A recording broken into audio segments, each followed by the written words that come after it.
প্রেমময় বৃন্দাবনে এবার আমরা আস্বাদন করব সেই ভগবান কৃষ্ণচন্দ্রের সর্বশ্রেষ্ঠ লীলা, রাস লীলা। ও মায়েরা, কথা নয়, ঠিক যেমন ভাবে শ্রবণ করছেন এমনই এক মনে আস্বাদন করুন, খুব ভালো লাগবে। ঠিক সময়টা সময়ে দেখতে পাবেন রাসের মধ্যে যে কত কিছু আছে। মা, এই যে আমার ভগবান যত গোপী নিয়ে রাস করেছিল, এই রাসলীলা নিয়ে আমরা অনেকে ভুল মন্তব্য, কটু মন্তব্য করে থাকি বাবা।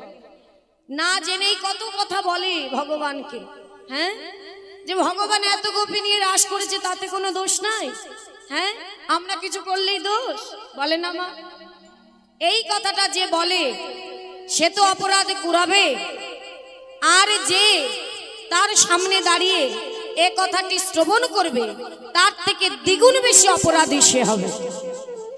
কি মা, বোঝা গেছে? এ কথা যে বলবে সে তো অপরাধী হবেই, আর যে শ্রবণ করবে সে দ্বিগুণ বেশি অপরাধী হবে। কারণ আমরা তো রাসে ছিলাম না মা, তাহলে আমরা কি জানি যে গোবিন্দ কাকে নিয়ে রাস করেছে? যাদের নিয়ে রাস করেছে তারা আসলে নারী ছিল না পুরুষ নাকি প্রকৃতি? জানতে পারবেন যদি মন দিয়ে রাসটা শ্রবণ করেন। কারণ রাসের মধ্যে অনেক কিছু জানবার আছে। ভগবান লীলা শুধু নিজের জন্য করেনি, জগৎকে শিক্ষা দেওয়ার জন্য করেছে। তাহলে রাস জানতে গেলে আগে জানতে হবে রাস কাকে বলে। উজ্জ্বল নীলমণি গ্রন্থে শ্রীরূপপাদ গোস্বামী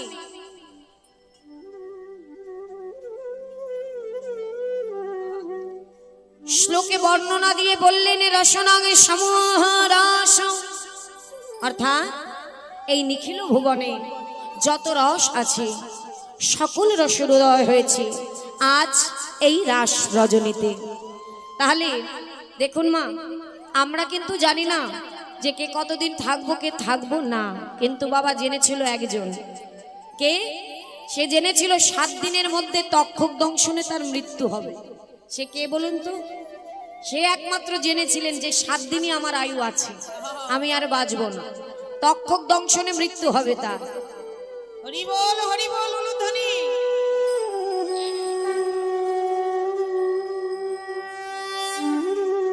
7 দিনের মধ্যে তক্ষক দংশনে মৃত্যু হবে। সে কে? আর কেউ নয়, রাজা পরীক্ষিত। পরীক্ষিত মহারাজ, তিনি ছিলেন পরম ধার্মিক রাজা, আবার বড় ভক্তও ছিলেন তিনি। কিন্তু তিনি কিঞ্চিত ভুলের কারণে শাপগ্রস্ত হয়েছিলেন, অভিশাপ। 7 দিনের মধ্যে তার তক্ষক দংশনে মৃত্যু হবে। এ কথা যখন তিনি জেনেছিলেন তখন তিনি কিন্তু দুঃখী হননি, তিনি আনন্দই পেয়েছিল যে আমি এত বড় অপরাধ করেছি, এক মুনির অঙ্গে মৃত সাপ জড়িয়ে এসেছি, আমি তো অপরাধ করেছি, তাহলে এর জন্য এই শাস্তি আমার পরিধার্য। তবে একটা ইচ্ছা তার ছিল যে প্রভু, ভেবেছিলাম সারা জীবন তোমার নাম করে তোমার চরণ পাবো, কিন্তু আমার তো আর আয়ু নাই, মাত্র 7 দিন বাঁচবো আমি। তাই তিনি সব কিছু ত্যাগ করলেন, রাজধর্ম, সংসার, সন্তান আদি সকলকে ত্যাগ করে তিনি ঘর থেকে পথে নেমে গেলেন কাঙাল হয়ে। সকলের দ্বারে দ্বারে যায় আর জিজ্ঞাসা করে, বলো কি করলে 7 দিনের মধ্যে আমি প্রভুর চরণ পাবো? দেখেছেন কত বড় ভক্ত মা। আমি যদি জানতে পারি, যদি কেউ আমাকে বলে দেয় যে তুমি কাল পর্যন্ত বাঁচবে, তাহলে আমি কি করব? আমার যেখানে যত আত্মীয় পরিজন আছে সবাইকে চোখের সামনে আনবো। বলি না, মরার আগে সবাইকে একবার দেখা। এটা ভক্তের লক্ষণ নয়, আমরা তো ভক্ত হতে পারি না। তাহলে ভক্ত কি করলেন? যখনই জানতে পারলেন আত্মীয় পরিজন ত্যাগ করে কিভাবে প্রভুকে পাবে, সেই পথে তিনি হাঁটলেন। এটা হলো ভক্তের লক্ষণ। যার কাছে জিজ্ঞাসা করে, কেউ বলে দান করো, কেউ বলে ধ্যান করো, হ্যাঁ, কেউ বলে যাগযজ্ঞ করো, কারো কথা তার ভালো লাগে না, মনের সঙ্গে তার মেলে না। তখন দেখছে ছুটতে ছুটতে একজন আসছে। সে কে জানো? ব্যাসদেবের পুত্র শুকদেব গোস্বামী। অঙ্গে কোনো বস্ত্র নাই, ছুটতে ছুটতে এসে পরীক্ষিত মহারাজকে এসে বলছে, রাজা শোনো, এই সকল কিছু করলে তুমি উদ্ধার হতে পারবে না। মহারাজ, আপনাকে কি করতে হবে? এক জায়গায় বসে 7 দিন অহরহ ভগবানের নাম শ্রবণ করতে হবে। শ্রীমদ ভগবত কথা, ভগবানের রূপের কথা, গুণের কথা আস্বাদন করতে হবে। হরি হরি বল।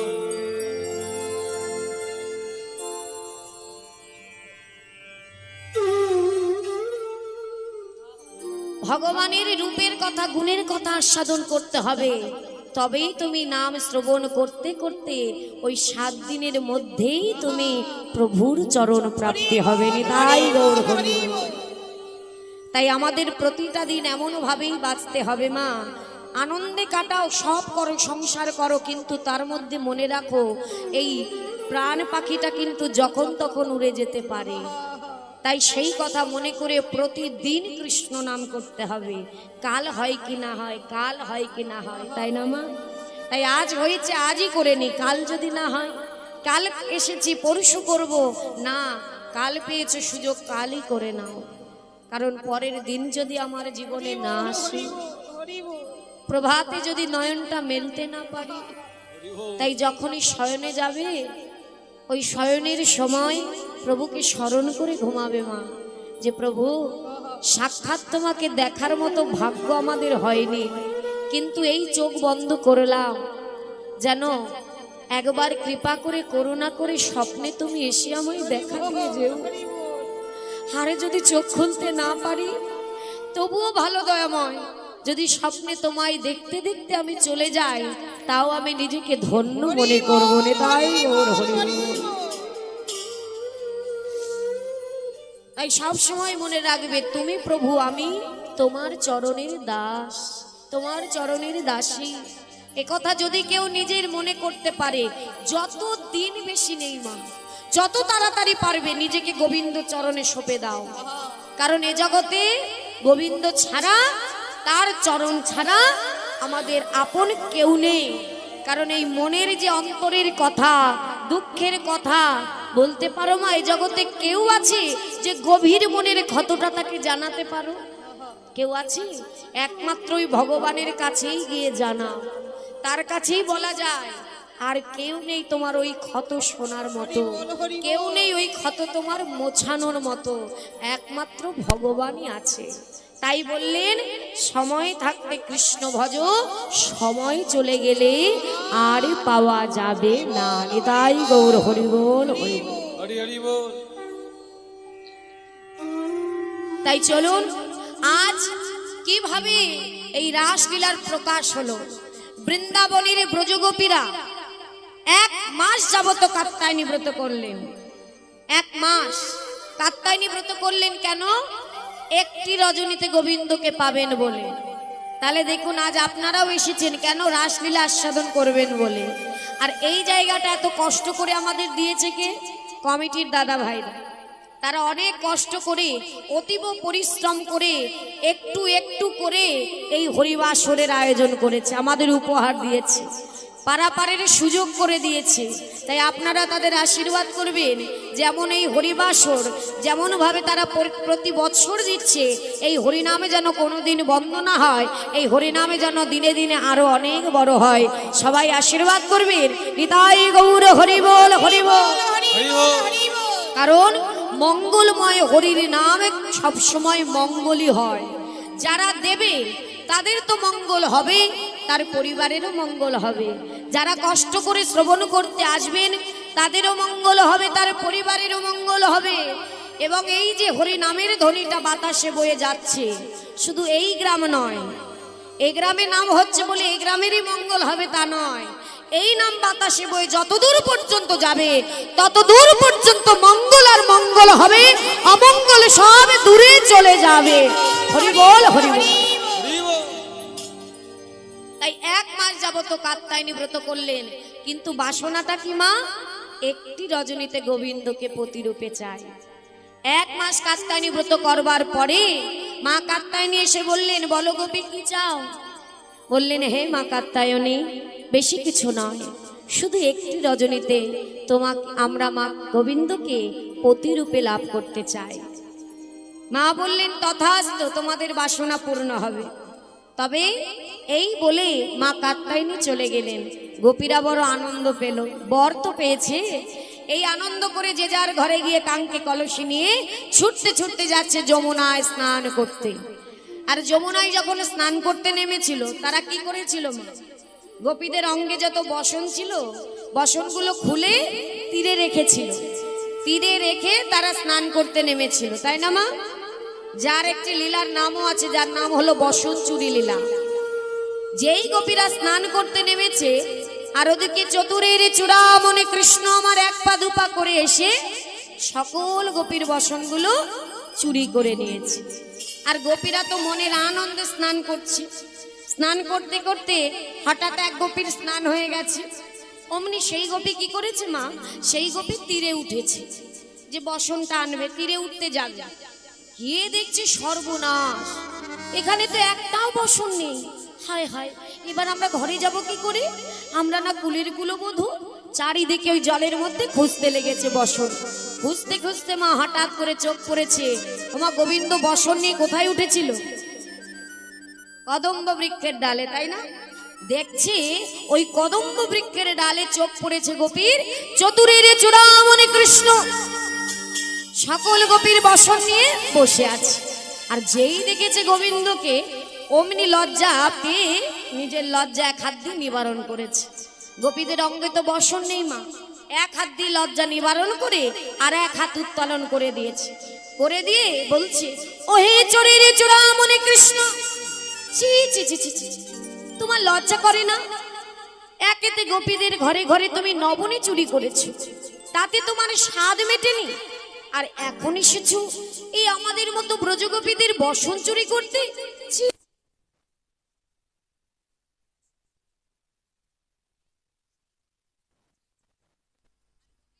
শুধু মৃদু মৃদু হাসছে। আর ওই গোপীর চিৎকার শুনে আর যত গোপী ছিল তারাও তার দিকে তাকিয়ে পড়েছে। আর তাকিয়ে দেখছে ওই একই কথা, চোরের চূড়ামণি বসন নিয়ে বসে আছে। তারাও যে যার লজ্জাকে নিবারণ করেছে এক হাত দিয়ে, আর এক হাত উত্তোলন করে দিয়েছে। সবাই চাইছে, হে দয়াময়, তুমি তো জানো আমরা কুলের কুলবধূ, ঘরে যাব কি করে? দাও দাও, আমাদের বসন ফিরিয়ে দাও। যখনই বলেছে মা, ভগবান মৃদু হেসে বলছি, সে কি কথা? আমি তো শুনেছি তোমরা নাকি একটি রজনীতে আমাকে পতিরূপে চাও। তাহলে নিজের বলতে দেখি লজ্জাকে এখনো ধরে রেখেছে।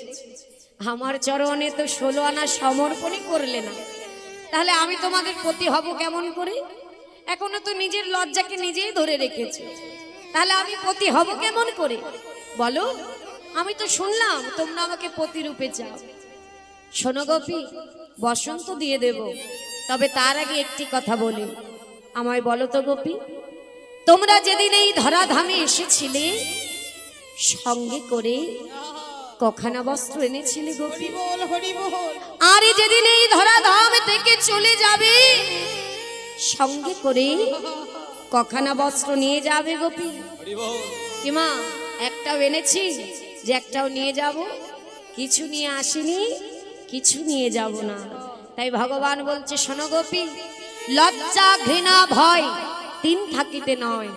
লজ্জা ঘৃণা ভয় ত্যাগ করে তোমরা সবাই মিলে আজ আমার সামনে দুটি বাহু তুলে আত্মসমর্পণ করো, তাহলেই আমি তোমাদের সকল গোপীর বসন ফিরিয়ে দেব। নিতাই গৌর হরি বল, হরি বল। হরি বল। যেই বলেছে মা, সকল গোপীর ভুল ভেঙে গেল। তারা মনে মনে ভাবছে, তাই তো, আমরা গোবিন্দকে প্রতিরূপে চেয়েছি, লজ্জাকে যদি ধরে রাখি তাহলে হবে কেমন করে? সঙ্গে সঙ্গে গোপীরা ভুল ভেঙে গেল, দুটি বাহু তুলে দিলেন, হে দয়াময়, আমাদের ভুল হয়ে গেছে, তুমি ক্ষমা করে দাও। এই যে দুটি বাহু তুলে দিলাম, এটি মানে কি বলেছিলাম মা? এক হাত দিয়ে ডাকলে ভগবানকে পাবে না। যেমন মাতা দ্রৌপদী যখন তার বস্ত্রহরণ হয়েছিল, যতক্ষণ নিজের লজ্জাকে নিজে ধরেছিল, এক হাত দিয়ে লজ্জা নিবারণ করে এক হাত দিয়ে গোবিন্দকে ডেকেছে, তিনি কিন্তু আসেন না। যখনই তার উপরে ভরসা করে দুটি বাহু তুলে দিয়ে বলেছিলেন, হে বিপদ ভঞ্জন মধুসূদন, আমাকে রক্ষা করো, সঙ্গে সঙ্গে ভগবান এসে তাকে বস্ত্র দিয়ে তার লজ্জা নিবারণ করেছিলেন। তার ভরসাকে রেখেছিলেন ভগবান। তাই মাগো, ভগবানকে ভরসা করতে হবে, ভরসা করে আপন মনে দুই বাহু তুলে দিতে হবে যে যা আছি যা করবে তুমি করবে, আমি কিচ্ছু জানি না, আমার এই জীবন আমার নয় তোমার। তোমার যেমন ভালো লাগে তুমি তেমনই করো দয়াময়। আমি কিচ্ছু চাই না, শুধু চাই তোমাকে। তাই আজ সকল গোপী বাহু তুলে দিল দয়াময়। আজ থেকে মূল ভাঙলাম, আজ থেকে আত্মসমর্পণ করে বলে দিলাম, আজ থেকে আমার দেহ মন প্রাণী জীবন যৌবন সব তোমাকে সঁপে দিলাম। হে কৃষ্ণ তোমারই হলো আমি বলে আমা বলিতে কিছু রাখি নাই, কিছু রাখি নাই, কিছু রাখি নাই। সকল গোপীগণ যখন এই বলল, সঙ্গে সঙ্গে কি হলো মা?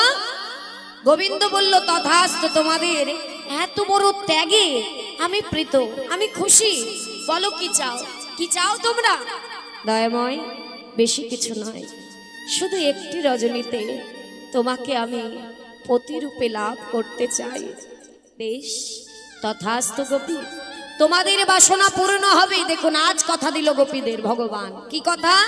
তোমাদের বাসনা পূর্ণ হবে, তবে আজ নয়, আসছে আগত, মানে সামনে আগত শারদীয়া পূর্ণিমা তিথি রজনী।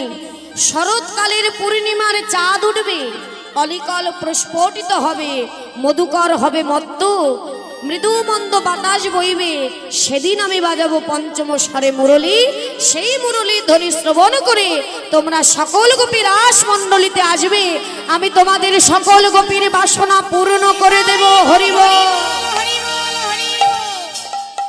এই কথা শুনে যে যার গোপীরা ঘরে চলে গেল আনন্দ মনে। গোবিন্দ ঘরে চলে গেল। দেখতে দেখতে 1 বৎসর পর সেই রাত্রি চলে এলো। মা, তাহলে তোমরা এই কীর্তনের জন্য কতদিন অপেক্ষা করো? 1 বৎসর। তাহলে মিলে গেল তো? 1 বৎসর গোপীরা অপেক্ষা করেছিল, তোমরাও করো। এই 1 বৎসর পর আজ এলো সেই রাত্রি। গোপীদের মনে কত আনন্দ, তারা যাবে ভগবানের কাছে, রাস হবে। কোন কোন গোপী মনের আনন্দে তো সেজে উঠেছে। আজ আমার গোবিন্দ ঘরে ছিল ঘুমিয়ে, হঠাৎ করে তার মনে পড়েছে এক্ষুনি আমাকে যেতে হবে। করে মুরলিটা নিয়ে ছুটতে ছুটতে চলে যাচ্ছে রাসে। কেমন ভাবে? মায়েরা উলুধ্বনি করবেন, রাস শুরু হচ্ছে। উলুধ্বনি হরি বল, হরি বল, হরি বল। ভগবান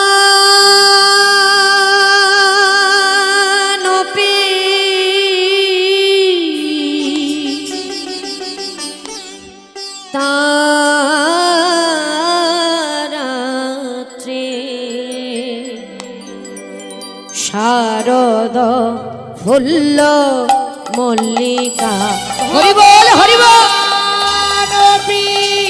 তারাতে শারদত ফুল্ল মল্লিকা। ভগবান পিতারাত্রি শারদ ফুল্ল মল্লিকা। প্রেশ্বরন্তু মনোচক্রে যোগ মায়া মোপাশ্রিতা।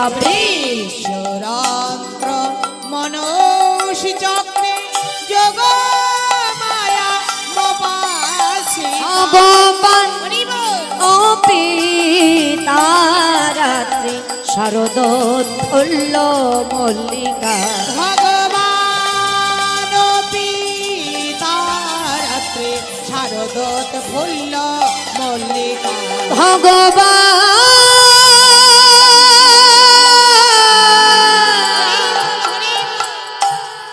ভগবান ও পিতারাত্রি, ভগবানের পূর্ণ প্রতিশ্রুতির কথা মনে পড়ে গেল।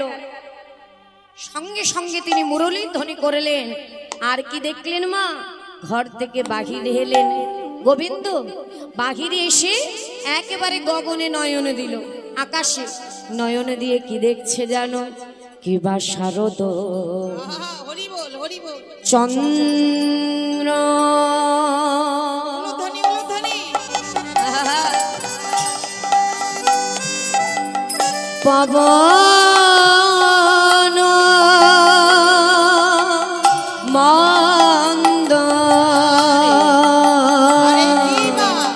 শারদ চন্দ্র পাবন মন্দ।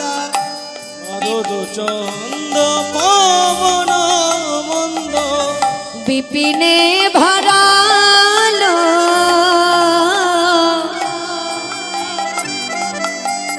কুসুম গন্ধরে গন্ধরে বন্ধরে বন্ধরে হীরা শারদ চন্দ্র পাবন মন্দ বিপিনে ভরল কুসুম গন্ধ রে গন্ধ রে গন্ধ রে গন্ধ রে আহা ফুল্ল মল্লিকা মালতে জ্যোতি ফুল্ল মল্লিকা মালতে জ্যোতি আরে ফুল্ল মল্লিকা মালতে এবা মত্ত মধু কর আস্তে আস্তে আস্তে।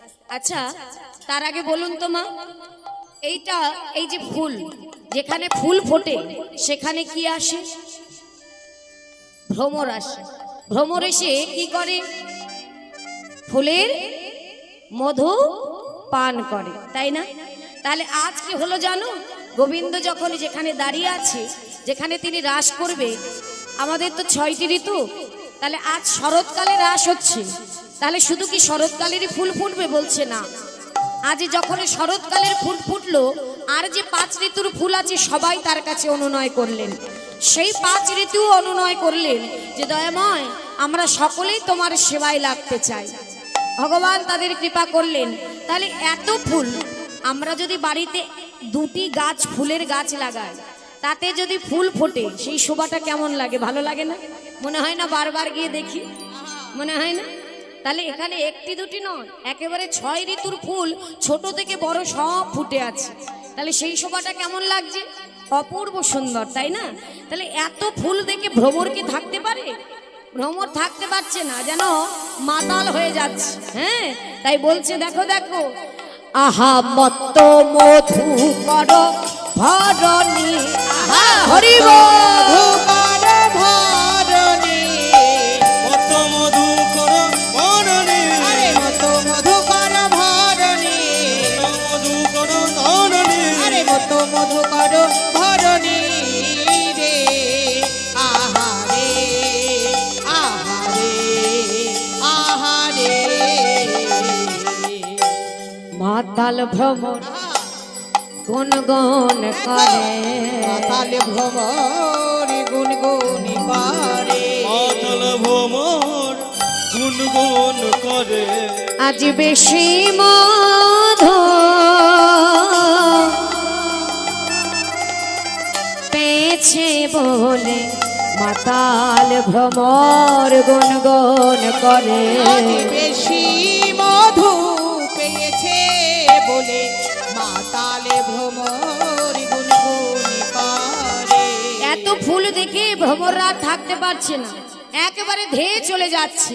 আর যখন ধেয়ে যাচ্ছে মা, ফুলগুলো তো ফুটেছে আজকে গোবিন্দ সেবায় লাগবে বলে, কিন্তু মধু পান যদি করে নেয় ভ্রমর, তাহলে ফুলটা উচ্ছিষ্ট হয়ে যাবে না? এটো হয়ে যাবে না? আর এটো বস্তু কি গোবিন্দ সেবায় লাগে? রাধে রাধে কেউ লাগাতে পারবে? যেটা এটো হয়ে গেছে সেটা গোবিন্দকে দেওয়া যাবে? দেওয়া যায় না। তাহলে যদি মধু পান করে তাহলে তো সেটা উচ্ছিষ্ট, মানে এটো হয়ে যাবে। তাহলে সেটা গোবিন্দ সেবায় লাগবে কি করে? তাই ফুলেরা ফুটে আছে আর ভ্রমররা ধেয়ে আসছে, জায়গাটা মন দিয়ে শুনবেন। আর ফুলেরা ভয়তে জড়সড় হয়ে গেছে, জড়সড় হয়ে আজ ভ্রমরদের কাছে অনুনয় করছে, বলি ওরে ভ্রমর তোরা কাছে আসিস না, হে ভ্রমরে তোরা কাছে আসিস না ওরে ভ্রমর তোরা রাধে কাছে আসিস না মোরা যুগলে চার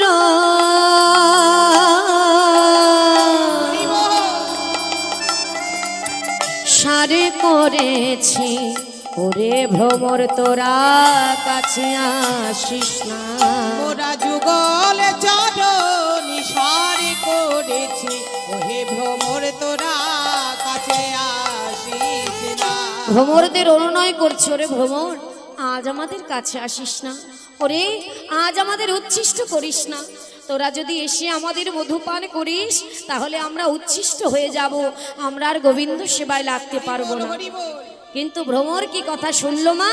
ভ্রমর এসে একেবারে ফুলের উপরে বসে পড়লো। কিন্তু আজ কি হয়েছে মা? ফুলের উপর বসেছে ঠিকই, তবে আজ কোনো ফুলের মধু পান করছে না। কিন্তু কিছু একটা ফুলকে বলে যাচ্ছে ভ্রমর। কি বলছে জানো?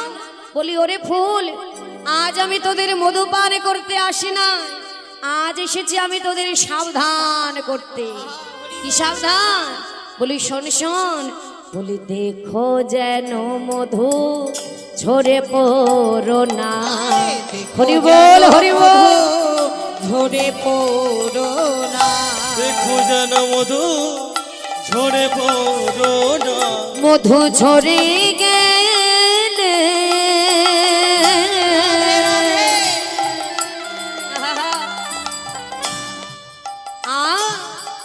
সেবাই লাগবে না। দেখো যেন মধু ঝরে পড়ো। মধু ঝরে গেলে সেবাই লাগবে না। দেখো যেন মধু ঝরে পড়ো মধু না। ঝরে গেলে সেবাই লাগবে না। নিতাই গৌর হরি বল হরি বল। পড়ো না। ঝরে গেলে সেবাই লাগবে না। দেখো যেন মধু ঝরে পড়ো না।